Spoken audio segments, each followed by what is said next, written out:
Welcome to the Persistence Project, where we talk about all things strength training from mindset to max effort. I'm your host, Rob Allen, and I'm a strength coach and a multiplier powerlifter. And this podcast is all about talking to other coaches, athletes, and practitioners within the strength space about why, how, and what they do, and what got them into the pursuit of strength and getting other people strong. This podcast is brought to you proudly by my friends at Jack the Juiced Apparel, who have been proudly supporting strength sports and providing awesome training apparel since 2022, and East Coast Supplements in Dubbo. All right. So today on the podcast, we have my friend BJ Lyons from 618 Barbell in Adelaide. He is a powerlifter, a powerlifting coach, a gym owner, a ex-frontman of a hardcore band. Yep, we'll go with that. Very ex. He has coached people to national level competitions and world level competitions, being one of the coaches to take a team to WPC Worlds in Chicago last year. Manchester. Chicago this year. It's a lot to keep up with now. Yeah, I know. Yeah. Especially across federations. Yeah. BJ and I have been acquaintances for a long time, and normally I would start this podcast talking about what got you into strength training. But I'm going to start today with a little bit of a personal story, because we first met each other nearly 20 years ago. I was working out. Yeah. What? Yeah, when we played shows together in 2005 and 2006. Yeah.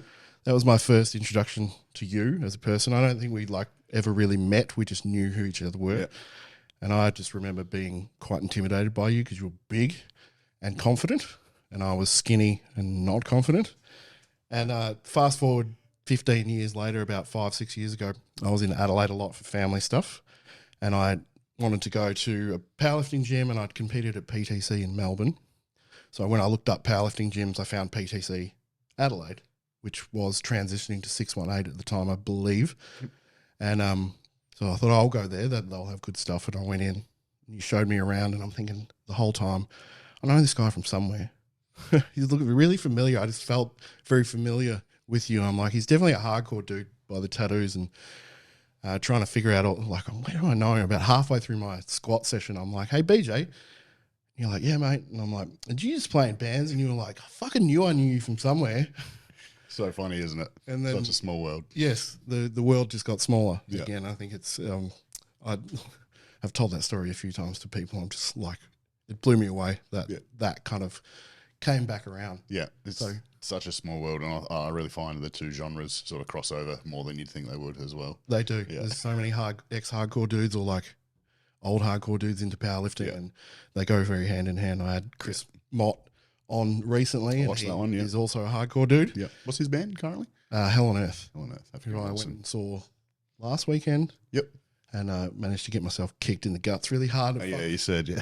Fucked my training up all week. Yeah. So, BJ, thanks for coming on the show. Well, welcome, mate. Thanks for having me. I appreciate you staying an extra day in town.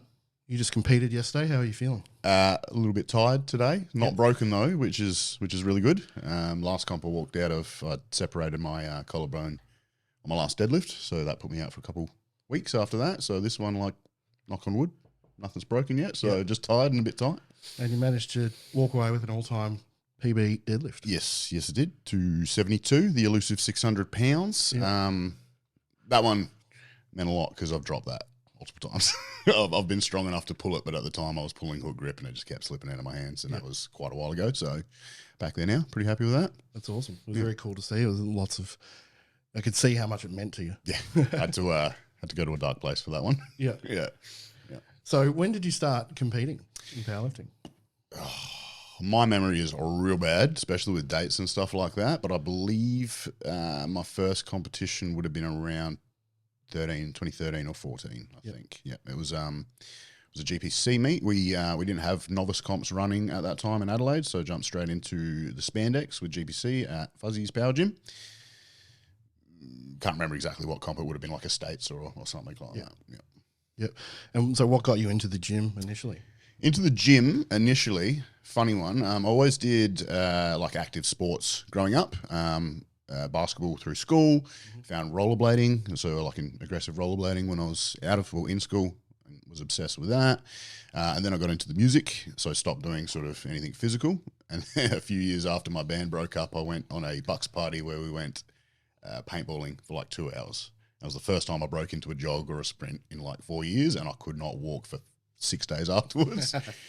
So that's what got me into the gym. So I started going there, just general bodybuilding and stuff like that. And through being in the gym for a few years, realizing bodybuilding's like nothing that I'm interested in, I got more into like, I wouldn't call it more dynamic sort of training, kettlebell stuff and strength and conditioning, which led me into strength and conditioning with MMA fighters, which put me in a gym where a good mate of mine found out about powerlifting, and he's the actual guy that got me into it, asked me for some help. So I helped him out with that, and then, I went from there. So when you got into strength and conditioning with the fighters, was that doing it as a fighter or coaching it as a strength and conditioning coaching for fighters. I tried the whole, I've done a year of BJJ before I blew my knee out. I've done some kickboxing and Western boxing, love it all, but I hate getting punched in the face, and I actually don't like hitting other people. It just, I don't know, I don't like it. So, but I loved, the tire flipping and the ropes and the kettlebells and stuff like that, and all the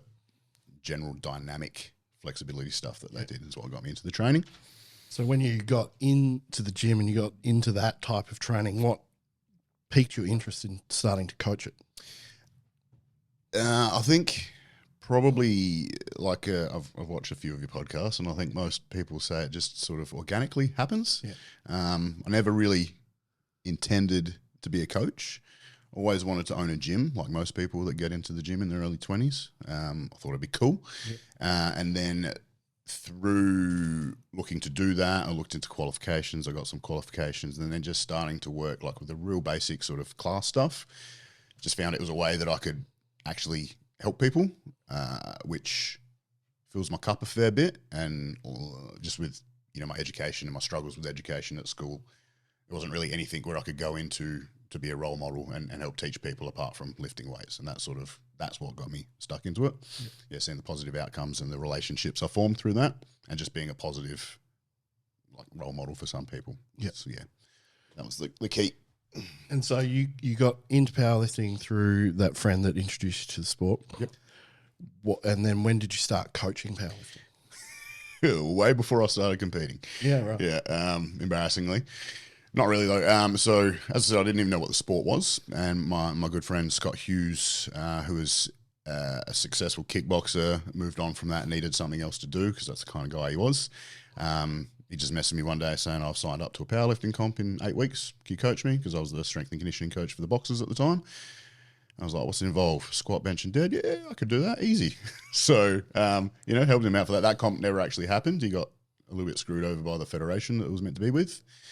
But from there, learning what the sport was, I was like, oh, these are 3 lifts that I actually really like. And, so I just went on from there. I was only coaching a handful of friends, not charging to start with. So I probably had taken about 4 or 5 people to competitions before I had free time to do a competition without my clients or the people I was helping lifting. Yeah, right. Yeah. Okay. So I find it interesting because one of the critiques these days of powerlifting coaches is you do a meet and you're a coach. Yeah, absolutely. Yeah. And it's funny the amount of coaches I've spoken to, and I'm one of them, that I started coaching powerlifting before I'd done a powerlifting meet. Yep. Similar to you. I took my first client to my first meet. Yep. And she was a guinea pig. I didn't charge her either until I was actually qualified and all that stuff. And we got through the competition. She did well. Yep.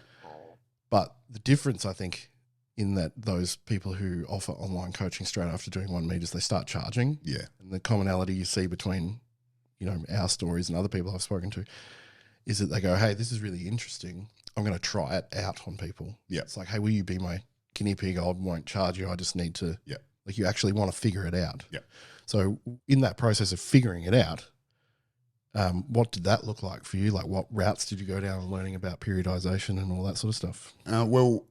Luckily, I say luckily for me, because it's still one of the things I lean on heavily is I did the qualifications I did were in strength and conditioning, and the best things I took out of that was a coach's job, should be thinking about long-term progress and success more so than the kilo here and the kilo there.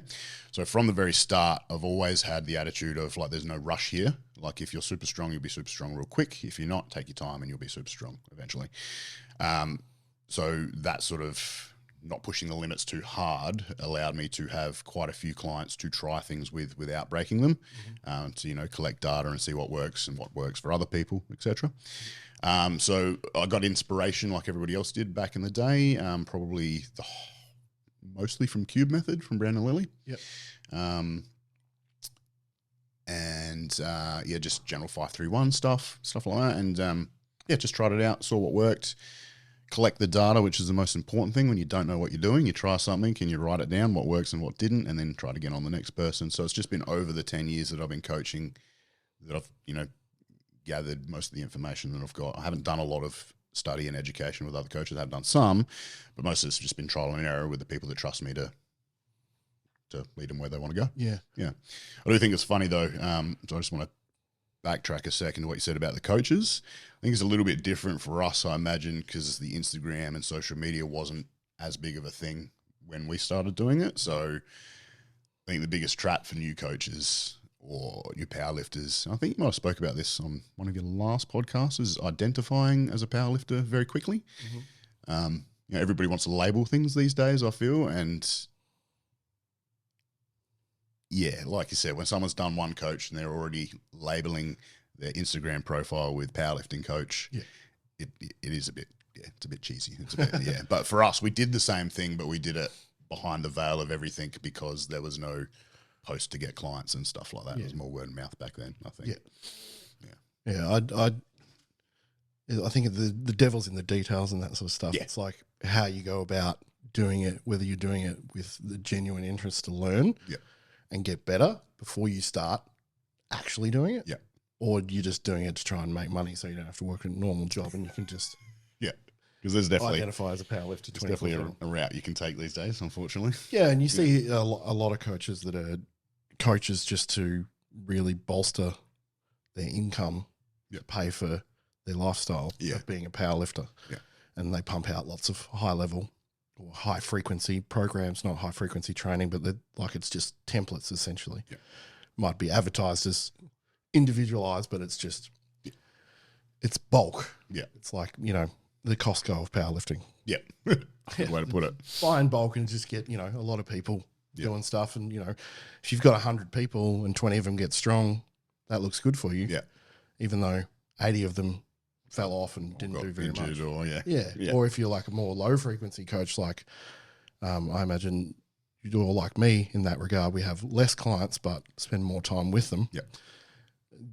The results look different because if you have like 20 clients and 10 of them are doing well and 10 of them aren't, that's like, it's 50-50. It's like, but the way that we're doing it is a lot different. That makes a lot of sense, It's a good way to look at it. And so when you coach a lot in person? Well, all my programming is delivered online, whether they train in the gym or not. And then, I do one-on-ones and stuff like that as well, but mostly, it's mostly delivered online. And I help people out around the gym when they're there and they need it and stuff like that. But a lot of my guys I don't see because they'll train opposite shifts to when I'm at the gym, or they're not in Adelaide or something like that. So So one thing I noticed when I was there, because I actually spent, I don't even know how long it was. I think a couple of months, I think. Yeah, we lived in Adelaide for like 3 or 4 months, and I was training between there and a commercial gym that was a bit closer. But one thing I noticed is when you're there, you'll coach. Right. So you might be working, but you're like, hey, so-and-so, you need to, bring your chest up on this. So you're coaching, you're not switched off. It's been, since it's gotten a lot busier since you were there, because there's so many people in there with different coaches these days, probably not as much as when you were there. I try to adopt the philosophy of these people are paying to be here, they're not paying to get hassled by me. So if they need my help, I'm there. But especially like if a casual, like say if I didn't met you and you just come over, I'd be like, here's the gym, man. I'm over here at my desk doing some work. You need anything, grab me. But I try not to interject too much with people that I'm not coaching and stuff like that because I hate it when on holidays trying to get a session in, and the gym owner just wants to sit on your lap the whole time telling you about how good he is. So, yeah. You know, having travelled a lot for work for a few years and training at lots of different gyms, I've experienced that firsthand. Yeah.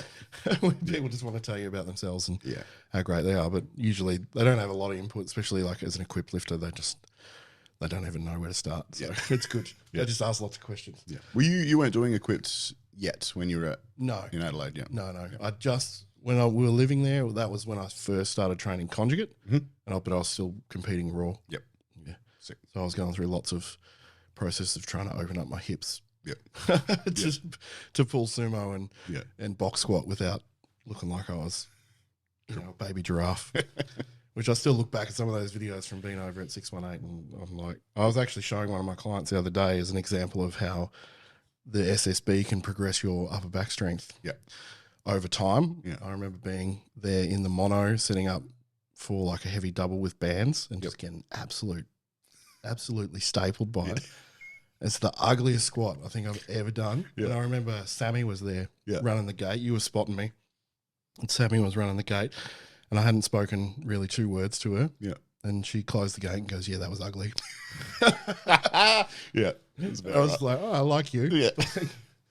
I'm like, it felt like I just shat my spine out. Yeah. So I imagine it looked ugly.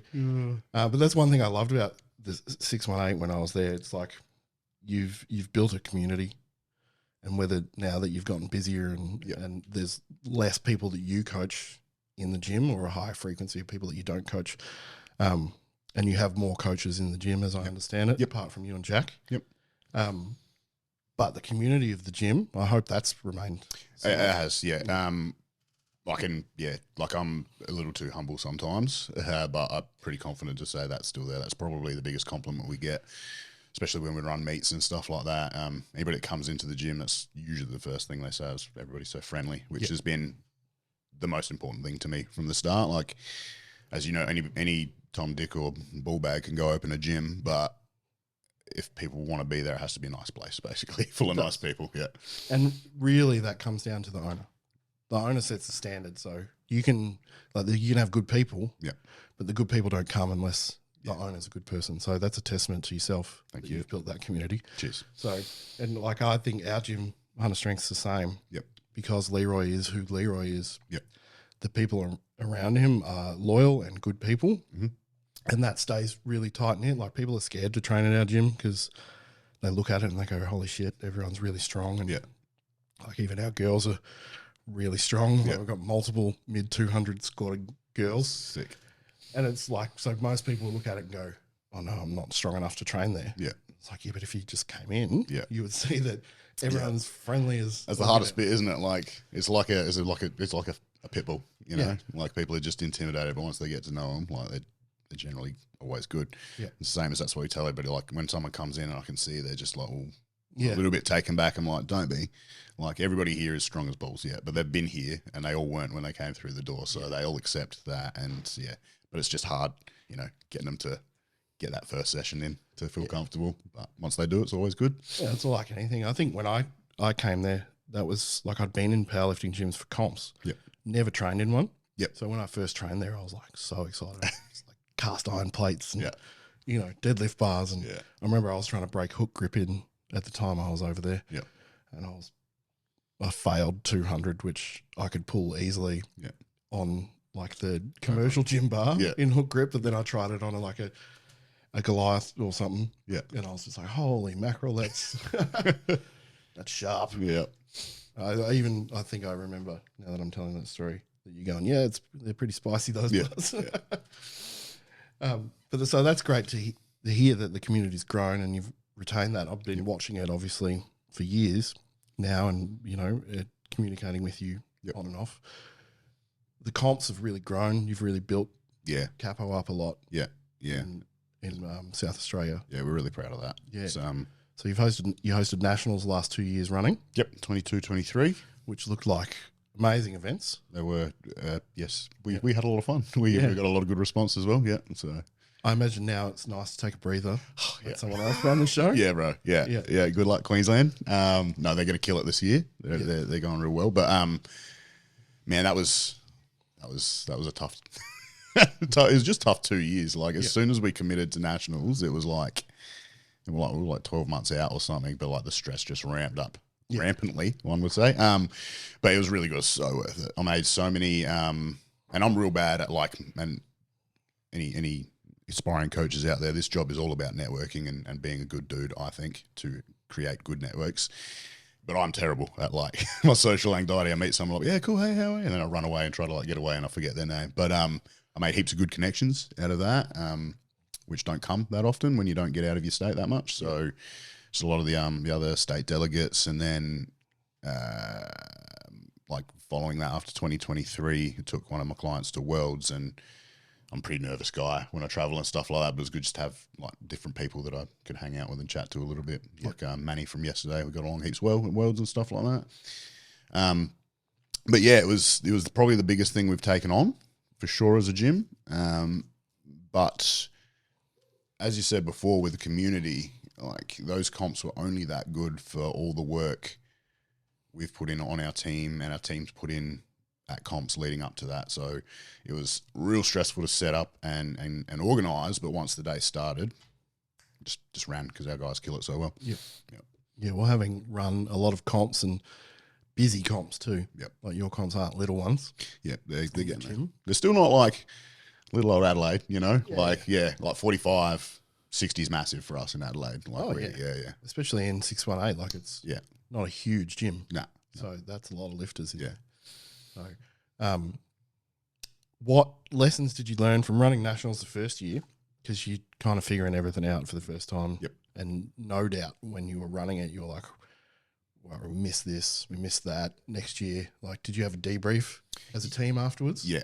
So, Jack, who's my business partner, Jack Crisser, with nationals and the comps and stuff like that, she's real good at the lists and the organisation. I'm good at moving around and doing stuff, so we work really well together. But yeah, like we had weekly meetings almost like every week, first 8 months leading up to the first one, and then every week between 22 to 23. And to be honest, like because of all the prep work we put in, it ran. The first one ran pretty flawlessly. It was only some technical issues around powerlifting, not the actual comp, that I then realised, oh, Jesus, meet director, you need to know more of the rules, if you know what I mean. Yeah. Okay. Just a few of those like really obscure ones that, you know, catch you out every now and again. Yeah. Stuff that comes up at a national level. Yeah. So that was after the first year, we did a lot of research on that and like dotted all our I's, crossed our T's, and I think we nailed it on the second year, 2023. Pretty happy with it. And we did it in the same venue both years, which made it super easy. The second year was just, we knew what to do and how to get everything in.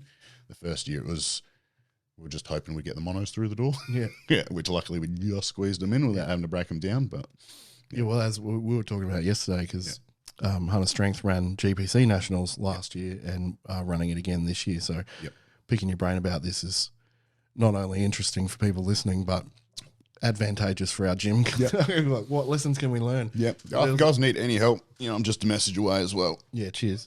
That's appreciated very much. Like leaning on people who have been there and done it before is very useful in terms of, it's a big thing. Like our gym runs meets. Leroy's been running meets for a long time. Taking it to that next level and making it a 3-day meet in another venue. There's always something you're going to miss the first time. And, you know, we had to break down the monos and rebuild them, and then we had to get out straight away. So we had a crew during the last flight breaking stuff down. So they got rattle guns up there and everyone's like, what the hell's going on? Got to do what you got to do though. Like, that's what a lot of people don't understand when it comes to, like, I know what it's like. I lift as well. I compete. And when you're doing that, like you're so highly strung about your day going well. I can guarantee a meet director that cares, he feels that way about every single lifter, or he or she, they feel that way about every lifter. So when you're getting angry that something didn't go your way, just try not to take it out on the people that have like busted their ass trying to get the meet together for you. Yeah, well, 100%. We, you know, we had situations like that arise. People take their lifting very seriously and rightly so. Which is understandable. But if you've ever been involved in running a meet at all, you know how much hard work goes into running the meet, not only on the meet director's part, but the spotters and loaders who are just working their ass off all day. Absolutely. Especially on a 3-day meet or a 4-day meet. How many days did you run? Our nationals was 3. 3. Yeah. Yeah, this year's 4. 4, yeah. Yeah. Is that because it's blown out to be bigger? Yeah, so I think, I'm no good with numbers, but I think like the 22 one that we did on was the biggest turnout for nationals we'd had since like 2014 or something like that. Yeah, right. And then 23 was bigger again by about a third. And so they've added the 4th day in so we could run Raw separate from Raw Plus. We ran the last 2 nationals as Raw Plus event. People could still lift Raw for records, but they were competing as Raw Plus. Yep. So they've separated that with the extra day and added some single lifts in as well. Yep. Okay. Yeah, so I'm doing now you're the state delegate for South Australia. Yep. Yep. Very random question. There we go. CAPO. Paul or Peel? Yeah. You know, I say Capo. Yeah. Yeah. I think Henry Day, who's the owner, sends Capo. He's from WA. I think it just comes down to what state you live in, mate. Yeah. Yeah. I will say it both ways in one conversation because I don't know what to say. Yeah. And I also don't know what it stands for. Oh, man, you're going to get me now. It's a funny one. I'm going to get in trouble for this, but it's like, I'm really getting in trouble because I can't remember. It's like powerlifting organisation, powerlifting. Yeah. So like it's CA powerlifting organisation, powerlifting. Makes me giggle. Yeah, right. But I'm really going to get my ass slapped for that one. Edit that out. No. But yeah, I say Capo. Yeah. But I'm a South Australian. I also say Paul and school. Yeah. Yeah. My wife has lots of family from South Australia, which is why we've spent so much time there. Did they move over there or did she move here from? No, it's her dad's side of the family. Right, so yeah. her mum and dad were over in South Australia at uni, but her mum's from Victoria. Yeah. They all live in New South Wales now. It's All over the spread out. Yeah. But a large conglomerate of one side of the family are in South Australia. But so she picks South Australians as soon as they start talking. She's like, oh. I don't know, obviously, because I'm South Australian, I don't hear it. I got used to be real close. You remember the Daylight Curse from Queensland? I used to be real tight with those guys, and they'd come down to like my local town in Adelaide every now and again, and they'd just give us shit. Are we going to the pool, are we? Yeah. But yeah, here's what it is. Well, it's like moving up here. Everyone says A at the end of it. Yeah. It's just like, what? It's very random. Then you like drop some country Victorian slang on them, and they're like, I don't know what that means. You're like, I love this. It's great. So what running nationals, running big competitions, how have you seen the community change and grow through that process, particularly within your gym? Just like, I don't know if it's the same in most states, but powerlifting definitely goes through peaks and troughs in South Australia. When back in the day when Fuzzy started running comps, it blew up, got to a real big point, and then it sort of slowed back down again. I feel like we're back in a peak in SA at the moment. Competition-wise, the standard across the board in SA has picked up dramatically. We're seeing less people being so antsy about feds. People are just, people jump into what comps suit them, as opposed to being loyal to a fed, if you know what I mean, which I believe in wholeheartedly. I think you do what's best for your lifting. I think everything else is politics. So screw Go that. where the competition is. Yeah, go where the competition is, go where you're comfortable, go where the best meets are. Yeah. So, if you have to choose between somewhere that's got 50 people lifting in one mono or 50 people lifting in 3 monos for warming up, that's your choice. But the sport's definitely growing. We've got some new cats in running some comps and stuff like that. We've just had GPC change hands from like Fuzzy's passed it over to the StrengthWorks boys. Yep. And they're building that up nicely. They've actually got a meet on Sunday next weekend, which we'll probably pop out to when we get home. And we're doing our best to help everybody as well. Like we've been doing it long enough now. Like I said, our comps are just organic. We just try to do something better every comp, and it just continues to get a little bit better and better. So now we're trying to like pay our dues back and help out these new guys running comps or anybody that's interested. And 618's always rented the gym out for anybody to run comps as well. Because the biggest, a little bit off topic, but sorry, the biggest flaw that I found in powerlifting trying to work in it is everybody tends to be out for themselves to a degree. I'm not saying that in a nasty way, but it's like in no other sport or anything does someone come in to to try to run things without being shown how to do it. But like CAPO and SA has constantly just been handballed, and when it gets handballed, the person who handballs it disappears. So like when we started running comps, we had no help. Like, we were lucky that the president and treasurer, Gary and Andrew, are in SA, so they helped us out a little bit. But nobody there with how to run a meet, nobody there like troubleshooting for us.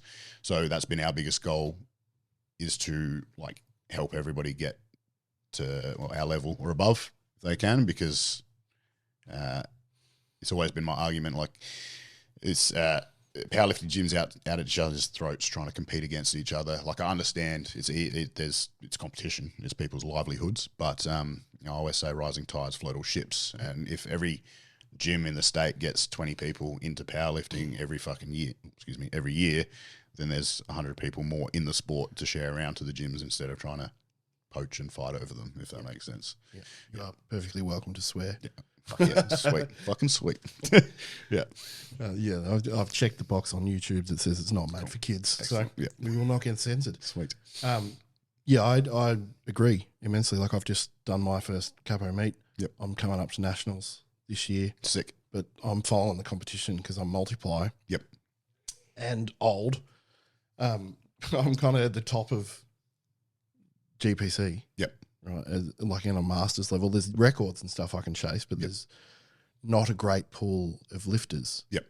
When there is, like I'm still going to compete in GPC. Yep. But most of the lifters that I'm competing against, whether they're in my weight class or I'm competing for overalls against them, they're all in capo. So I'm following the competition. Yeah. And that doesn't mean that now I'm like, that's the only thing I'll ever do. Yeah. Everything's going to change, and if you put yourself in that box, you'll get left behind. I think, like, just in my time in the sport, GPC was dominant in SA. Yeah. There's a little bit where some of the drug-tested feds were coming up and doing really well. CAPO, I would think's probably got the biggest turnout in SA at the moment, but it won't be forever. Yeah. APL's coming up now as well, and they had a really good first meet month or two ago. So they ran that at 618. Yep. One of our coaches, Denise, has taken that on as state delegate. Yeah, awesome. Yep. So they came down, helped her run that. It was really sweet. It was great. I was able to have a couple of my lifters lift and not have to run the comp. So yeah. It'd be a nice turn of events. It was. That was my first equip lifter, actually. It was his first comp. Yeah. Cool. Single ply? Yes. Yeah. Yep. I've seen that guy. Jeff Lovelock. Yeah. I've seen lifting. He's my guy that we took to Worlds, and he took out the under 67s in Raw. Yeah. And he's so ready. He's gone from being a good rap squatter. I want to do Raw, and he won Worlds for that. And he's like, I'm bored. I'm going to do equip now. So, which is wicked. Love Jeff. He keeps me on my toes. Well, much like being loyal to a federation, being loyal to like one division in powerlifting is also like, it shouldn't be your identity to be more in sleeves. Like, just lift where you have fun. Yeah. Like, and what you're capable of at the time as well, Like there might be a time where you can't get your suit on for whatever reason. Doesn't mean you have to stop. You know? That's it. Well, that was almost last comp for me. Between GPC, Masters Nats, Equip Nats last year and this comp, I put on like 9 kilos. Yeah. None of my stuff fit anymore. That's going to be the worst about Equipped. Yeah. Like, I fluctuate pretty hard from like anywhere like 99 up to 105 or something. So I don't know if that's enough, but like, it's enough. If it's tight enough, it's enough. Yeah. Like 2 kilos is enough. Yeah. I had room in this to fit briefs under my canvas suit. Yeah. And then for this last comp, I did not wear briefs and could just get the suit on. Oh, yeah. So And they're not cheap either. No, that's the worst part. You got to, and I learned a valuable lesson is that I need to be maintaining my weight, not just ignoring the scales. Like I didn't even hop on the scales for 6 months. Like, I just randomly did it one night when my kids were weighing themselves, and then I walked away from the scales. And my wife said, "What did it say?" I'm not telling. I'm not telling because I got $1,500 and your suit's coming. Yeah. But yes, I was very close to ordering some stuff, and then I managed to drop enough kilos to fit in.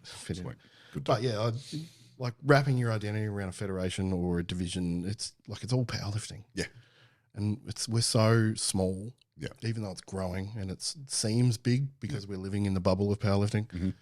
It's not. It's not. So being loyal to, like, if you're going to be loyal to anything, be loyal to powerlifting. Yeah. And I think, like, through what you just said and what you've shown through the actions of what you've done, is that's your primary goal is to grow the sport. Yeah. Not to grow like it is to grow capo Yep. by default. Yeah. But it's not. It's powerlifting. Yeah. Absolutely. I don't know what it is. You're probably the same. You don't know why you love it, but you just love it. I don't know if it's the simplicity, which isn't simple whatsoever. It's a simple idea that's very technical, but it's just the one thing that I've found and not been able to walk away from, if you know what I mean. I feel very similarly. I think when I transitioned from playing a lot of music, what I found in powerlifting that I'd lost from playing music was that kind of physical release. Yeah, yeah. I'm starting to feel that a little bit as well. Yeah, after getting, like I said, into a new band now, I was like, what am I going to write about? I'm not young and angsty anymore, if you know what I mean. But like after doing a little bit, I was like, oh yeah, there's still a lot of, because I'm a pretty chill guy, but there's a lot of anger in there. Yeah. And powerlifting, I think, has just chilled me out over the years. Like it gives me that place once a week or once a month or whatever to unload all of that without any negative aspects, which I think is way healthier than blowing up at your loved ones or whatever. Well, I think it's making, like, unlike music, which doesn't make you necessarily do hard things. Powerlifting makes you do hard. Well, lifting in general makes you push the envelope, and like you're going through like a really stressful experience in training. Like heavy lifts are stressful. Like they're stressful physically, they're stressful mentally. So the byproduct of that when you get out the other side is that you have greater awareness of your ability to control your stress. Yes. Yeah. That's a massive thing to take out of the sport that people don't even think about. Yeah. Yeah. I think that's something I like.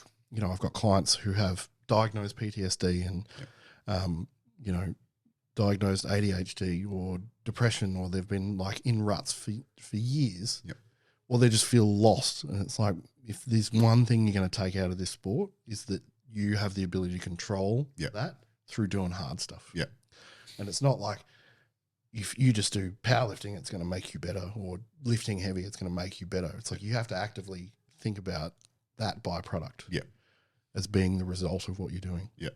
Training and like it will come somewhat naturally, I think. Like you do it and you don't even realize it's happening. It's like, hey, I feel heaps better. I honestly think that's the thing. I think it's a trick. It's like you get into the sport because you want to get strong, you want to do it. You don't realize after 2 years all the repetition that you've done. Like people sell that so short of like, if you want to get better at anything in life, do powerlifting for a little bit, do it for a year, realize you have to put in time, and then after time it just comes, if you know what I mean. And like people think about their 1 rep maxes they're hitting. They don't think about how going into the gym when they didn't want to is a life skill for going into work when you don't want to, or getting out of bed in those days you don't want to, or navigating difficult situation. Like I said, being able to control your stress so you can level-headedly live your life. Like that's a massive thing that you take out of powerlifting, whether you try to or not. If you commit to it and like, don't dick around, it's a massive, massive benefit. Like, any form of training, but I think powerlifting, because it's just the gruel and grind of those 3 lifts and, you know, your accessories and stuff like that. It's just really brain dead repetitive when you think about it. But you're not thinking about that. You're thinking about, I'm having fun, I'm lifting weights and building these skills. I think that's a good summation of it. It is really, and it's like, it's almost cliche. It's like, you know, powerlifting changed my life, or it like people kind of roll their eyes at it. I like, as someone who it actively did that for me. It's like, I can't roll my eyes at it for anyone, like, because it did that. I know exactly what you're saying. It sounds cringy, but it's fixed a lot of things that were not that great about me, like over the years, without even, like I said, just the repetition of like, don't give up, keep going, go whether you want to or not. It's such a life lesson. I'm repeating myself now, but that's how much I think about it. It's like, you can't roll your eyes at someone who's bettered their life just because it sounds cringy when they say it's powerlifting. You know what I mean? Well, that's it. And this is like why I attach, like, Persist is not my, it's not really a brand. It's not my business name. Persist is like the motto. It's my motto that I attach to my mentality of training. It's like, this is what I need to do to get better at not only lifting, but like as someone who came to training later in life too. Like gains were kind of easy for a bit, and now they're really hard because I'm nearly 43. And like, I have to persist. Like, I absolutely have to. So that's why I've attached myself to that word. But like, as a byproduct, or as like a motto that's broader in its concept, I think it can apply to anyone. Yeah. That's like why the podcast exists, is like I want to talk about how people find that stuff, how they've implemented it, how they pass it on to other people. I think that's one of the greater gifts as a coach. Absolutely. If you can instill that persistence in someone, that ability to like make their life better through action in the gym, I think that's really a great gift that we have. Yeah, I do just, and you can't put a price on that. You can't. No. Like, there's not even words for it, really, and how it makes you feel. Yeah. Just worthwhile, I guess. Yeah, makes you feel worthwhile. Well, then it comes down to like, why do you do the sport that you do, and why do you coach for? You know, you might not have a tangible answer for that every time. Yeah. But if you look at that, like the results are in not necessarily like I got someone to this level. I took someone to Worlds, for example. They're accolades that are worth being proud of. But you made someone's life better through training. Like that's like worth its weight in gold, isn't it? Yeah, absolutely. Yeah. Like I said, you can't put a price on that. And that's probably what keeps me going more so. And like I really, this is gonna sound terrible. I don't give a shit what my guys lift. Like you can be strong, you can be relatively not strong compared to what people think strong is. I'm not going to say weak because I don't think anybody's weak. You're as strong as you are. But it's the process that I like, and seeing the growth. Like I said, I'll just use Jeff an example, like my client. Like he's one of my best performing clients, but he's only been competing for 2.5 years. I've been coaching him for like 7, and I've seen him go through a lot of life struggles. I've seen him have a kid. I've seen him, settle down with his missus and stuff like that. And I've seen him be able to maintain his mental health better, whether he knows it or not. Like it's just, and we don't talk about that stuff. It's just stuff you see, like, and you'd see it with your clients. You're like, that guy used to freak out every time this was on the bar, and now he's, look at him, he's chill as, It's that growth stuff. Yeah. It's a wonderful thing. I think if you can take like stock of it too, and that's the hard thing, because when you're just working, you that's what I'm trying to say, is like you don't really see that, but then every now and again you'll just like, you'll catch something, you're like, oh yeah, this is why I'm doing that. This is why I'm doing this job. It's not so much the powerlifting, it's the helping. For me anyway.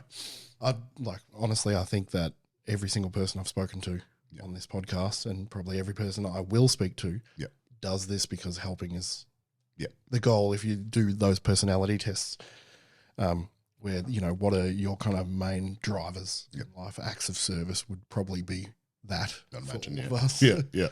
Because giving back is really what it's all about. Because it gave you so much, so absolutely, I'm going to give it back. So in terms of the nitty gritty of how you actually coach and how you program and stuff, what does it look like now? I know you said you kind of started with Cube and 531. What has it evolved into? I have a hard time verbalizing this stuff. Sure. I'm not good on the technical terminology and stuff like that. But I would say I have a standard template program that I use, but then it gets adjusted for people's individual strengths or weaknesses or needs or their desires or what they're training for. So I'm not as I said, I'm a very much long-term progress guy, and I'd rather see someone put in 80% effort 80% of the time than 100% effort 20% of the time. Sure. So, and I also hate powerlifters that can't do rep work. So my standard programming is it's almost like a base linear of, we do a block of 6s, we do a block of 4s, we do a block of 2s, generally PR a little bit each time we go through. Sure. And then when a comp comes up, we transition into a prep, whether that's 6 weeks, 4 weeks, 2 weeks. And that program that I use, I can jump them into a prep at any point of time as well. So that's the basic programming I use, but then obviously alter it. I'm a big fan of periodically deloading, which a lot of my peers aren't, and I don't think that's a bad thing. So planned deloads. Planned deloads, and I honestly plan deloads every 5th week for almost all my clients. When they're younger than 30, we might push it out to every 9th week. When they're over 40, it's every 5th week. When they're over 50, it might be every 4th week. So obviously, as we know, the older we get, the less we recover. So, and the younger we are, the more hard we can push before we need to back it off. But I find those periodic deloads, they help not just for stress management, but physical stress management, but also for time stress management. So like we all have those clients. No, we all do it ourselves. Sorry, like life gets in the way and you miss a session. You got that deload week up your sleeve. You do it then. You have a half deload week and you get back into it. But Obviously, frequency is more intense for the younger, smaller clients and females generally. The bigger and stronger frequency drops down. Intensity probably stays up a bit more. Obviously, watching fatigue and undulating if it needs to be. And then all the nitty gritty just comes down to the client, basically. I think one of my best assets as a coach is empathy. Is that the word? I can, once I get to know someone, I can kind of read them pretty well. So a lot of my program, like I said, it'll be, we know what we're doing for a month. Here's a block, but I know you've got something stressful coming up in 2 weeks. So I'll be checking in here and making sure we don't need to pull the weights down or give you an early deload or just not heavy deadlift this week because you won't have it in you, sort of stuff like that. And then obviously all that sort of stuff around injury management as well. Yep. Yeah. I think the commonality to that, whatever method you program through, is like the ability to pivot. Yes. So that's like the job of a coach. That's the point of being a coach, not a template program. I think. Yeah. You don't just go, okay, with sixes and it's 70, 75, 80%. Yeah. 85 for the last week. Yeah. And you're doing it no matter what. Yeah. Yeah. Like, so do you base off percentage or RPE? A little bit of both. Yep. I tend to start my programs percentage with a suggested of what I would feel that RPE should be on a good day. And then it's more RPE based progression, like linear progression throughout the blocks generally. Yep. So like if I start someone off at say 75% of their max for sets of 4 or something or 6, and then I see, that looks like a 9 to me for whatever, we'll dial it back or figure out what's going on and then rebuild from there. So will you attach an RPE to it in the program? Depending on the client, depending how well I know them and stuff like that. So if it's say for an example, if I want one of my experienced guys to do some incline bench and he hasn't done it in 3 months, I'll say RPE 7.5, and I reckon that'd be around 90 kilos for you. Yeah. But work within your RPE, here's a suggestion. And then week 2, we find out where we're at and then we sort of program from there. Sure. So say if to go back to the percentage. So if you're doing that block of 4, that first week of 4 is at 70%, would you put a note in saying I want that to be like a 7.5 RPE? Yeah. So say if I'm like, all right, when you do 4x5 or 4x6 deadlifts at 200, but I expect that to be between an RPE 7 to max 8. And if you're pulling more than an 8, drop the weight by 10 to 15. If it feels like a 6, and I trust them, push it up to 210 or something like that. Yeah. And that's I find RPE very, very difficult myself. I was coached by Will Crozier for a while, and he's very RPE based, where he was at the time, which was great for me because I never believed in RPE until him. But I struggle just with my lack of confidence in myself and my abilities. RPE is hard for me. Yeah.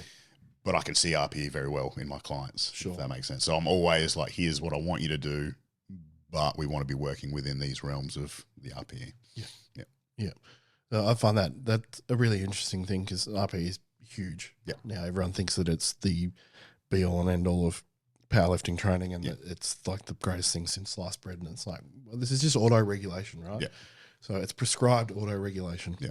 You're trying to teach someone how to manage their training in a way that's not teaching them, like you're not saying, I'm teaching you this. Yeah. Yeah. Here's this mechanism that we're going to use that's teaching you to auto-regulate. And some people are good at it, some people are bad at it. Yep. So what you would find is that you undershoot a lot because you don't have self-confidence in yourself. Yeah, I undershoot like a bad bitch. Yeah. But I kind of like it that way. I like always, it sounds dumb. Like I said, 80% of the time, that's me. That's my training mentality. Like I'm happy to PR my lifts by 2.5, 5 kilos every time I compete because they're going up. Yep. And I don't like fucking myself up, basically. Yeah, I've got a life outside of powerlifting now, which I didn't when I started. Yep. So powerlifting's fun for me now. I'll do as well as I can, but I'm not going to risk not being able to do something with my missus the weekend after or something like that. So, I think that the undershoot is good. Like being someone who has conjugate as my bias, right? Yep. I say this every friggin' episode, but not everyone I trains conjugate. Yep. They might train a variation of linear, block, conjugates, all the same shit, really. What it ends up being is kind of undulating periodization. Yep. Some people are on like a really traditional West Side conjugate system. Yep. And they're the people that I trust to do it. Yeah. But they also have an RPE because I'm like, you're working up to 1 RM today, but I want you to leave a jump in the tank. Yeah. So I don't want you to go balls to the wall right now. Because as soon as you say single, it's a 10 out of 10 single in most people's head. That's it. Like put 2 RM and it's like they're going all right. Yeah. It's all on the table. It's like no. 2 RM, cool. Like it's not I don't attach an 8 RPE or a 9 RPE, but I'm attaching auto regulation to it. Yeah. Like I want you to get to this point where you feel like you could take one more jump and stop. Yeah. Because you're going to have greater longevity. Yeah. There. Because what ends up happening is people just go balls to the wall too often. Yep. And then they get hurt. Yep. Or peter out. And it's like, it's good to learn how to strain. I think for people who don't know how to control themselves under heavy load, it's good to push them balls to the wall sometimes. You have to have that skill in your back pocket. Yeah. For sure. Otherwise you're not going to be successful at all. Yeah. But yeah. And you have to learn how to fail sometimes. Like there's like Louis Simmons was big on saying never fail in the gym. Yeah. I think it's useful to fail in the gym because you know where that edge is. Yep. Especially if you've never defined it. Yep. I don't encourage it. No. But I think it's useful to go, okay, well, now I know that's too big a jump. Yep. Or now I know what one more jump is. Yeah. And it wasn't that jump that I just took. It was the one before it. Yeah. Yeah, I'm quite almost the opposite. This is not meaning to sound arrogant. Again, talking myself down here. I haven't missed a lift in bloody ages. Yeah. But then again, like as you saw yesterday, I probably had like another 5 in most of my lifts yesterday. Yeah. So that's the caveat. But I'd rather have that caveat. And the other reason, from being in the gym every day for 10 years now, watching everybody else get way stronger than me, which is awesome. But also, I've got a thing of like, you only get a few PRs. And if you take them too early, like I don't care who you are. If your max is, let's say 300, and you want to do 310 at nationals, and you pull 310 3 weeks out in training, automatically you're thinking 320 or 315, and that's where people come unstuck. I think is like just because you just ground out a 10 by 10 RPE 10 in 3 weeks doesn't mean you're gonna have another 5 kilos there. So picking those 1 rep maxes at the right time, pushing them at the right time, but then also like. It took you 3 months or 6 months or 10 years or whatever to get to that. What do you think another 3 weeks can you go, fuck all? Like, So that's why, I'll rarely PR my lifts in training. I'll save them for the platform. But that being said, I only get on the platform once every bloody few years. So, I probably should push a bit harder in the gym. But, I think that's a really good point to make though, and you see it a lot in like a traditional linear approach to a peak. Yep. That people will push really, really hard that they're taking like their biggest lift in the gym 3 weeks out, expecting to take that or more as a third attempt. Yeah. It's like, but you just took it. Yeah. And it's just, I'm not ragging on anyone. It's human nature. We always want more. But that's why I try to stop my guys from going for that. Like, sometimes, a lot of the time, it'll be a mind game's not the right word, but like the way I'm approaching is I'll only let them take their current 1 rep max, or maybe like even if it looks like they got 20 kilo PR there, I'll let them take 5. Yeah, they'll argue, but then they'll be chuffed on the day when they PR because you guarantee if they pull that extra 20 in training, they're going on another 10. It's human nature in comp. You always want the best you can do, and it's hard to turn your brain off from that sometimes. Yeah, I think it's interesting because obviously I train conjugate as well, and I take a lot of 1 rep and 2 rep maxes. Yeah, but they're always a variation. Yeah, not a straight squat, a straight bench, or a straight deadlift. Yeah. Ever. The only time I do them is on the platform. Yep. So I'll take my openers, or I might hit like a heavy single that's close to a competition, like a 1 board bench, for example. Yep. Very close because it's, an inch away from what I would do in competition, but that's the straight lifts are always on the platform. Yeah. And my straight lifts in training are always like opener or last warm up. Yep. So when I go to the platform, it's all new. Yeah. Yep. I'm touching weights that I've touched in like variations. Yep. But not to the full comp lift. Yeah. Yeah. But I feel way more confident going in. Yep. Because I know I've got it, because I'll test that opener. Yep. Like, that moved bloody great. I know that there's 30 more kilos. Yeah, and that's a massive skill, I think, is learning over time. It just takes time, but like learning that you don't have to hit those maxes to know you can do them. You have to have confidence in yourself on the your RP9 singles, that the 10 is going to be a good one. Yeah, completely agree. Completely agree with that. Something that we'll use in concurrent style training or conjugate method is testers. Yep. So for my training, particularly, one of my testers is a floor press, straight weight floor press. Yep. And if I know that that's gone up from last time, and I'll just take like a 2.5 kilo PR. Yep. I only ever do straight weight floor press like a week before a competition. Yep. It's my last heavy upper day. Yep. If that's going up, I know my bench is going up. Yep. Because I know my raw bench has gone up. Yep. Which means my shirted bench has gone up. Yep. And I get to use those things as like Yep. metrics of progress. Yeah. I don't use the straight lifts, which my floor press is always about 10 kilos behind my raw bench. Mm-hmm. And I know how much I get out of my shirt roughly. Yep. Well, I could only imagine how taxing it would be hitting like true 1RMs in your gear. Yeah. Like I wouldn't want to be doing that more than once every fucking 6 months. So yeah. Well, I still do them. We just like the variation is different. Yeah. So it'll be like, straps down. Yep. Squat against heavy bands or something. Yep. So it's still really friggin' hard. Yeah. But the difference is because it's a variation, you're not building accumulated fatigue of the same movement. Yeah. Yeah. So you get to, or also not failing it over and over and then walking onto the platform with absolutely no confidence in the world. That's it. I've watched numerous people try and take what they plan for their third and miss it, and it completely undermines their confidence going into the confidence. Like if you had have not taken that and taken it knowing that it's there, like you took your second attempt maybe, or your first attempt knowing there's heaps more there. I don't need to take the third attempt to know I can do the third attempt. Just do that on the platform. I think it's better not to know than know you can't. So. Yeah, that's it. Do you find that there's a difference between how that plays out on comp day between tested and untested lifters? Or like, let's say natural and enhanced? Obviously, enhanced, there's you can pull something out that's not been there before. Yeah, if you're enhancing that way. Yeah. So definitely, like if I've got an enhanced client at a comp, I'm more confident to roll the dice with them. Yeah. That being said, if they're level-headed, so as we know, some enhanced athletes enhance their aggression too much and can't control it on comp day. So those people, I'll tend to pull back whether they like it or not. If I have a really, really confident natty lifter and they're confident on the day and I can see it in their eyes, I'll let them take a big swing for sure.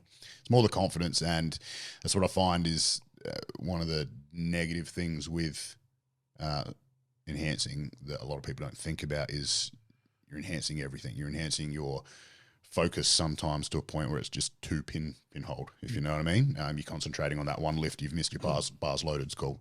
Or fucking look like a dickhead because you missed a lift and you blow everybody's head off on the platform, that stuff needs to be managed. Aggression and drive needs to be managed, and you need to know what your athletes are doing so you can manage that as well. I have no dramas. I love working with everybody, whether you're enhanced or not. That's the individual's choice. I'll never push it. I do have some rules that if you want to go enhanced, you have to tick these boxes first, which are just sleeping, eating, and doing everything else right. But I have issues with my enhanced athletes not telling me what they're doing, which has happened in the past with ex-clients, nobody I've got now, but it's just like, fucking what am I here for? I don't know what's going on. You're just going to do what you want to do anyway, and I can't talk you down. So, But that's, for any lifters or coaches out there, I think that's something that doesn't get talked about is learning how to manage people when they're up on that extra level, because it's not the same as the gym. And tensions are so high on comp day that, you need to know what they're capable of under those situations. Well, especially if someone's running into comp and they're just like, well, this last week I'm just adding, 3 mil of tren and halo on the day, and like all these things that really amp up aggression and confidence and like possibly your ability to see reality a little bit because you're overly confident. Then if you're not discussing that stuff, you're going to run into issues. So it's like I always encourage openly, like there's no judgment. I'm not going to encourage you either way. You can come to me with anything. It's just the same thing. Like get these things in check before you do anything though. because they're paying you to be part of their team, and if they're not giving you all the information, it's an absolute waste of time. Yeah. And if you're too embarrassed to tell anybody what you're doing, maybe you should have a think about that too. That's it. Yeah. That's a very good point. I think if you're ashamed to tell your coach, who's the person that's trying to get these results for you, that you have added all this stuff in, it's like there's a difference if the coach like knows that at least that there's these things at play, then that's okay. That's a variable to deal with. Yeah. But if you're actually ashamed to tell them because you know they're going to say that's a bad idea, then look in the mirror. Yeah, that's a bad idea. Just have a little bit of a think about that one. Yeah. So it's something I'm very particular on with my clients, and I imagine you're similar because of just how your kind of personality and what you've just mentioned about tantrums. Something that drives me nuts. There's always someone at comp that has the worst day of their life, and they let everybody know about it. Yeah. And they take it out on every single other person in there. And there was an example of that yesterday at States. It was, unfortunate, and the poor girl on the desk copped it, and she was nearly in tears. I was talking to her back in the warm-up room. She was very frustrated. It's absolutely disgusting. Yeah. Why do you think that there's always that one person? Do you think it's just a personality thing, or do you think it is? I think it's a personality thing for sure. I think we're in the sport where you're going to see it. Like, obviously, it's a highly testosterone fueled sport that does bring in a lot of, I'm air quoting in case there's no video here, but alpha males and alpha females. So there's always going to be one or two, I think, but that's the worst example of powerlifting, I think. And I can tell you, if anybody ever says anything to me or one of my crew, if you don't run a meet, if you don't volunteer to meet, you shut your fucking mouth. Yeah. Dead set. Because, like, yes, and even if your client gets a bad call, that sucks. And it sucks for your client, and you feel it. But those refs didn't do it on purpose, man. They're just doing their best. They've been sitting there for 4 hours. The woman on the desk, like, she didn't do anything. Yeah. Fucking go easy. It's those people do irritate me quite a bit. Yeah. I won't drag you into that conversation too much, but it's something having, been involved in running meets and coaching at meets and being a lifter at meets. It's like everyone, and I've been that person that's worked my ass off and been shouted at by someone. And it's like, come on, man. Like, it's not cool. There's no place for it. Yeah. And you can be a big personality, you can be aggressive, that's cool, but you got to be a decent human being, in my opinion. Like I said at the start, if you're a coach, all your success in this industry will come down to your networking and how you leave relationships with people. Yeah. And that comes down to your clients as well. If you're the kind of coach that every client hates you when you leave, you're not going to get new clients. Yeah. You just got to be a good dude. That's it. Yeah. That's the only reason I've got to where I am is I treat people the way I want to be treated, I think. Yeah. But yeah, if you're out there, if you're getting angry, just, try to put yourself in someone else's shoes. And I know going to bat for your client's a good thing to do, but there's a right and a wrong way to do it. Yeah. And you'll never get a lift overturned by yelling at someone. You can ask for it to be looked at and possibly overturned. But if you come out like a ball out of the gate, there's no time for that in a comp.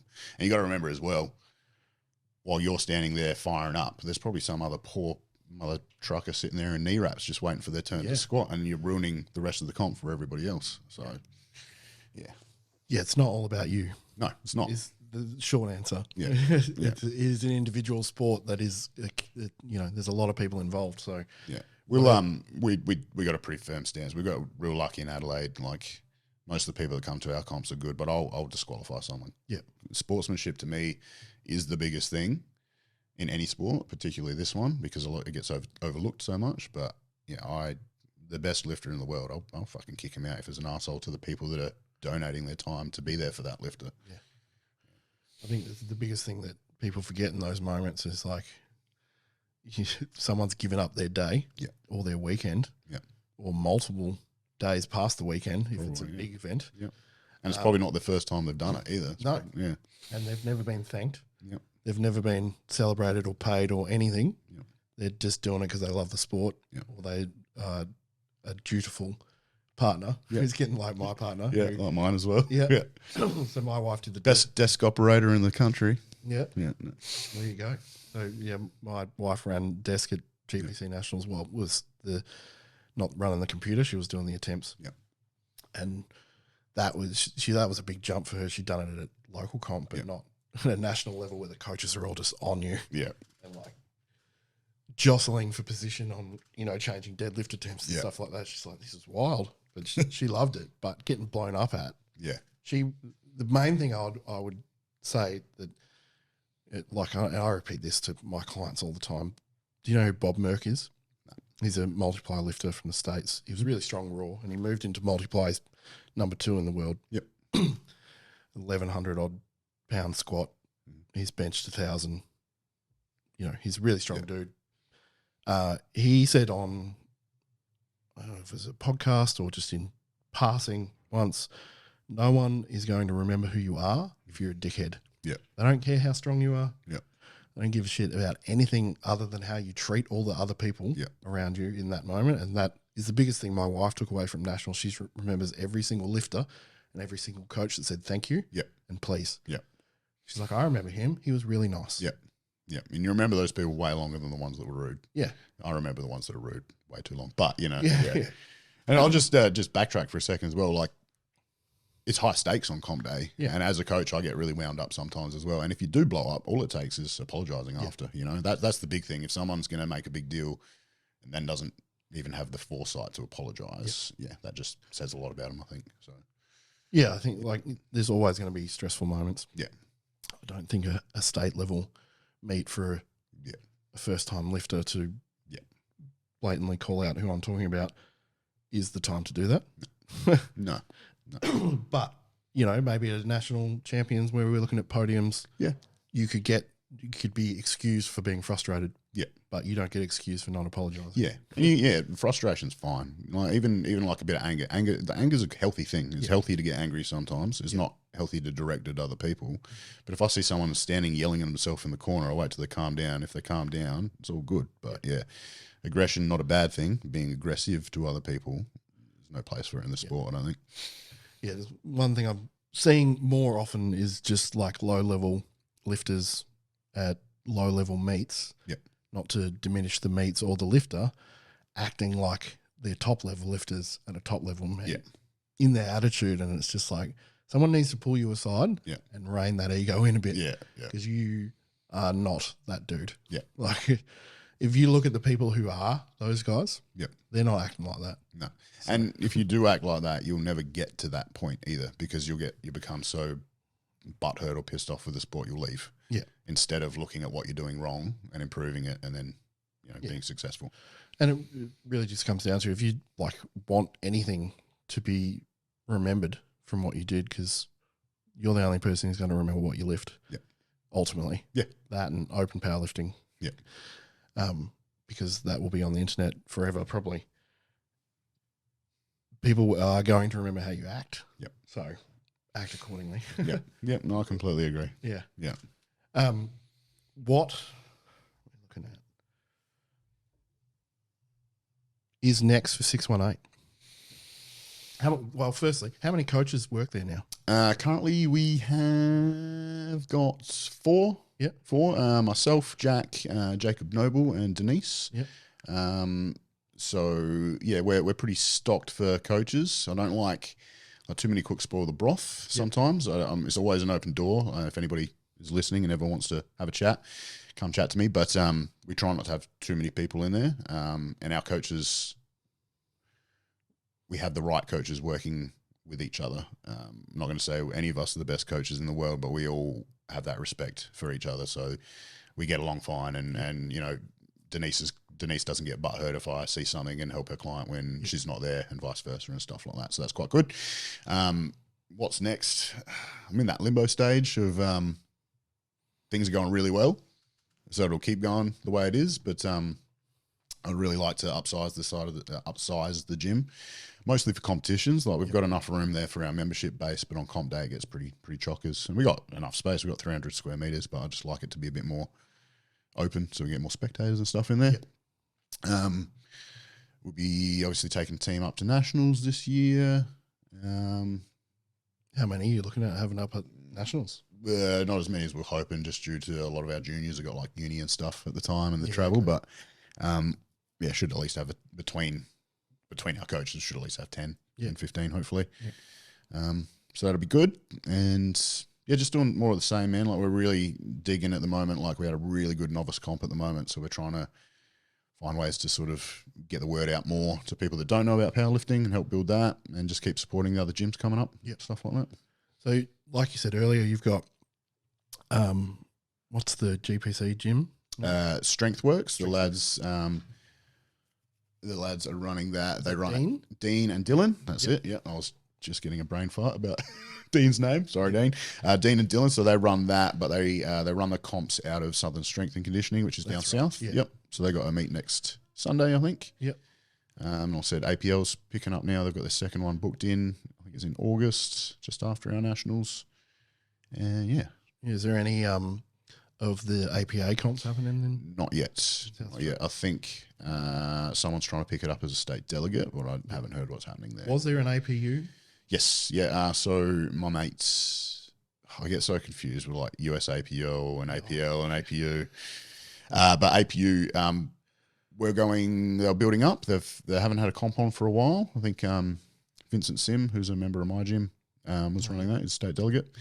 But they haven't had a comp in a while, so I'm not sure exactly what's happening there. Yeah. Yeah. Yeah, so it's growing. It's growing, yeah. Yeah. We've got more feds in SA than we've ever had at the moment. Not really the amount of lifters for them yet, but we'll get there. Yeah. Yeah. I think it's a bit of a Australia-wide, if not worldwide problem. Yeah. That one. There's more feds than lifters. Yeah. And everyone just keeps, going. You follow the meet directors. Yeah. I think that's one thing that a lot of Americans say often is like, don't worry about the fed. There's so many feds. Yeah. Follow the competition and the meet directors. Yeah. Like if people have done your meets, and I know people have done your meets that rave about them. And is it Chris from Adonis yesterday? Yeah. That was a great meet. He did really well. Yeah, man. And I was like, split session. We're going to be here for ages. Yeah. For some reason, I thought there was 4 flights in the afternoon session, but that was just my misread of how it was going.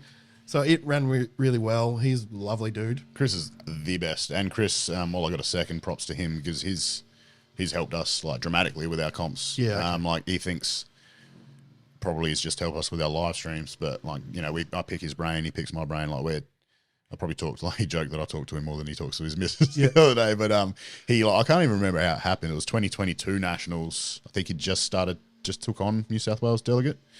And just got in contact about live streaming, and we flew him down, and he since then our live stream games tripled because before that we're running a webcam and that, and now we've got double camera full production sort of thing, and he showed us all of that. He's super supportive. He really helped us run the tech desk and stuff over the 2 nationals. He's a great dude and good hands. So does he run your live stream for local comp? No, he taught us. He taught us. Yeah, so he taught us over the nationals, and then I've taken it on to learn how to do it from there. Yeah, cool. Yeah. It's a massive part of the sport these days. It's crazy, isn't it? Imagine the same as when you started, there was no live stream. No. And now, as a meet director, I get, where's the live stream? I need to share. I was like, you're not paying for one. You're lucky there as well. Yeah. That last comp I did, there wasn't a live stream. And people just flip out now. Yeah, they're just like, what? There's no live stream? I can't watch it live. And it's like, you just wait for the videos. Yeah. We're all going to be filming.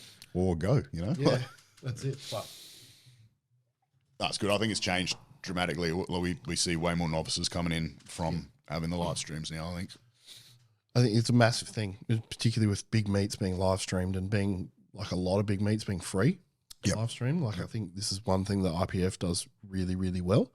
Their live streams are awesome. Yep. They might be a bit boring. Yep. But the quality of them, the production's awesome. They're all free. Yeah. They've got money, which helps. Yeah. Yeah. But it's something we can learn from if you want to grow your comps or your fed or whatever, is that you can up that live stream quality a little bit. Yep. Pretty low barrier to entry. Yep. You can film pretty well on a phone these days. Yeah, if you've got a good one. Yep. And cameras are pretty cheap. Yep. So it's not that hard, if you've got a friend that's 18, guarantee they probably know how to do it. Yeah. Yeah, so lean on lean on the Twitches and the gamers and stuff. The younger client base of your gym. It's like, all right, who plays computer games? Yeah. You know how to do this? But it is a really good way to grow the sport. And you can see that the feds that another good example is the powerlifting series in Ireland that's on tonight. It was on last night, I think. So they've got lots of big, like Dan Bell's over there competing, and Nicholas Dupree's is over there competing, and their live stream's brilliant. Yeah. And they're even going down the route. Like, they have press conferences, and they've got like back and forth, like MMA or boxing shit talk. Yeah. Going on YouTube where they're like this trash talk on Instagram. I haven't seen any of that stuff personally, but I think it's cool. Yeah. It's very cool. To me, like as a meat driver, I don't want to take that pressure on. But I'm real big on Thomas Lilly. I don't know if you bounce much with him, but like I really like his outlook of like he wants powerlifting to be in the mainstream, and it's not going to get there unless we start doing this sort of stuff. Yeah.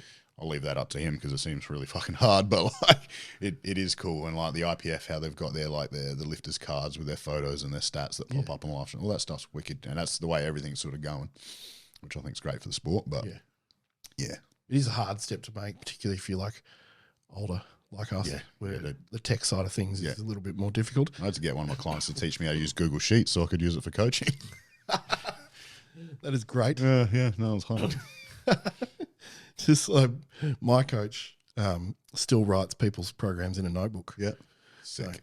So I'd make the joke that he inscribes it on a tablet, on a stone tablet. Yeah, nice. So because he's just the biggest Luddite ever. Yeah, he's a country boy and does not know how to use a phone. No man, but if he works as a good coach, well, that's it. Works. That's why people go to him. Yeah. So 618. When's your next competition? We got CAPO Last Chance qualifier on the 19th of May, I think, a Sunday around then. Yeah, 19th, because that's the day before the cutoffs for the open invitations to go out the day after. Yeah. There's generally one of those in each state? Yeah, depends when they run. I think this was the last one for New South Wales, and maybe Victoria was this weekend as well. I know Queensland have got another one that weekend or the weekend before, so cutting it pretty close to those cutoffs, but that's why we had it there. So there's that one, and then after that we don't have anything on until we get back from Nationals in August, and we've got another novice in September, I believe, and our Yuri Stearns Open CAPO 3 lift in October, I think that is. Yeah, cool. Yeah. And what's next for you? Oh, geez. Are you going to do Nationals? Nah. I committed early on that not for me. And that's the thing, like always, if I got a choice to coach or compete, I'll coach. I love coaching, and I love being the guy in the background helping people out. It's heaps easier on my body. I wasn't planning on doing that, but I'll be up there regardless if we take a team or not. I'll be up there even if it's one client and helping out if I can. Yeah. And then I've had a couple people mention Wells to me this year, so see what they do, see how much money I can save between now and then. But I think that's Orlando this year, like you're saying, I think. Yeah. So Chicago? Chicago, somewhere in America. Let's just say somewhere in America. Yeah, the US. Yeah. So I'll do that if I can. And then we got our big, I forgot, we got our big deadlift only comp, which we run out of the brewery, Big Shed Brewing, on December. What you've been doing for? This will be our 7th year, I think. Yeah, right. Yeah. That's pretty good. Yeah. I remember the first year you ran it, actually. Yeah. Like seeing it. Yeah. That's really cool. Yeah, it's good. It's really good. They look after us so well. Anybody in Adelaide? Big Shed Brewery, make sure you go. Yeah. Or actually, I saw it in the bottle over here. Did you? Yeah. Boozy fruit. If anybody likes a fruity beer, the boozy fruit's delicious. That seems to be like a comp that's growing. Yeah. And always looks like a fun time. Yeah, it's got a lot of hype, man. Like, I just like over the last 2 years, it sort of surprised me with how many people talk about it and how big it sort of gets. So we had, I think 80 last year. I think we're going to try to get 100 across the line this year. Yeah, cool. So there we go. We run the CAP. We run, so it's a CAPO comp, but we also run an open division for novices or other feds that don't want to be with CAPO, which is getting fewer and far between. We used to have like a lot of the GPC guys only do the open division, and now because the competition's picked up in CAPO so much, they're jumping onto that. Yeah. Yep. Yeah, there's a lot of that. Like obviously GPC kind of having that little fall through with Fuzzies being not an option anymore because it closed. Yep. That's essentially what happened, isn't it? Yeah. He's moved on to being physio now. Shut his gym up. Yep. Yeah, so the competition went away, and all it takes is 6 months of no fed, and everyone's gone somewhere else because everyone wants to be where the competition is. Yep. So, but I think it will come back. Yeah. I think everything is like I've been around for long enough now to, like I said, the peaks and troughs, everything everything waxes and wanes and stuff like that. You know, APA will probably be the biggest fed for a couple of months, then it'll go back to APL or CAPO or GPC. But, yeah. Well, I think the team that it taken over with StrengthWorks, Yep.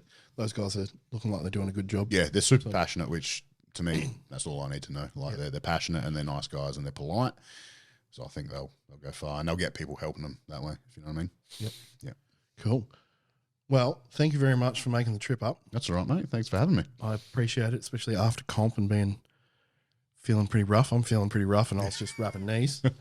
I was doing the lifts, although I generally feel worse like after a day of spotting and loading or absolutely wrapping knees than I do from competing. Yeah, anybody that's ever spotted and loaded a comp, thank you very much. It's the worst. It's the best, but the hardest job for sure. I love it. Yeah, I love running a platform. Yeah, like and being back spotter and like being in charge of that stuff. There's just something about it that I absolutely love. But the stress of it and the physicality of it is brutal. Yeah, yeah. After like I did all 3 days at Nationals. Yeah, except for one flight. Yeah. That I had a lifter competing in, and you'd be wrecked. Yeah. I was floored. Yeah. And like I said yesterday, we had a pretty small crew that were doing most of the stuff. Yeah. It put, our meat director in hospital. Oh, shit. He was very sick and just buried it. Yeah. For the weekend. He's like, I've got to get through this. As you do. And then spent a week in hospital. I was like out of action for 3 or 4 days. I just couldn't barely move. Yeah. Yeah. It is a hard job. It is, man. Anyone who ever does it, like the team yesterday were great. Great, yeah. Super supportive as a lifter as well. I don't often get to see this, but felt super confident with everybody around me. Didn't doubt anything if anything was going to go wrong. There's nothing better. Yeah. Walking on a platform and knowing. Yeah. If I fuck up, I'm not going to die. Yeah. Yeah. I feel that way about PTC in Melbourne. Yeah. Walk out on that platform. Like I did Nationals last year for Equipped down there. Yep. And they had only 3 spotters, and I was squatting 335 or something. Yeah. And I was still like, these guys got me. Yeah. It's good. I'm not going to fail it. But I know if I know I do, I know that these 3 dudes, and especially big Jake Hawker, so shout out to Jake because he's a rad dude. Yeah. He is a giant human. Yeah. But he's the new Spiros, isn't he? Yeah. Yeah. He is. He's got the arm length to be like fully wrapped around anybody. Yeah. And, he's strong enough to do any of it. But he also, like, he walked out for his first squat at GPC Nationals for opens. Yeah. Fist bumped every spotter. Yeah. Let's go, guys. So he's like a good dude in the sport. Good. Much like yourself. Oh, thank you. I have a lot of high regard for you. Thank you. And you're someone that helps Same. me, whether you know it or not. Yep. Go down the route of coaching and. Awesome. Well, that's really good to hear, man, because watching everything you do, respect everything you're doing to be, mate, and keep it up. Thank you. Well, appreciate you making the trip. No worries, mate. Anytime. And we'll do it again soon. Sounds good. Yeah. I'll see you at Nationals. Yeah. August. Let's go, baby. Awesome. Thanks, mate. Right. Thanks for tuning in. If you want to go and check out any of the sponsors, show notes, or the bloody section below, whether you're on YouTube or Spotify, the links are all there for our sponsors and for BJ. So if you want to find out more about 618 or his coaching or anything that he does, all that info will be in the show notes. So go and check him out, give him a follow on Instagram and support him because he's a rad dude and someone I highly respect. So I appreciate him coming on and I thank you all for watching or listening. We'll be back soon.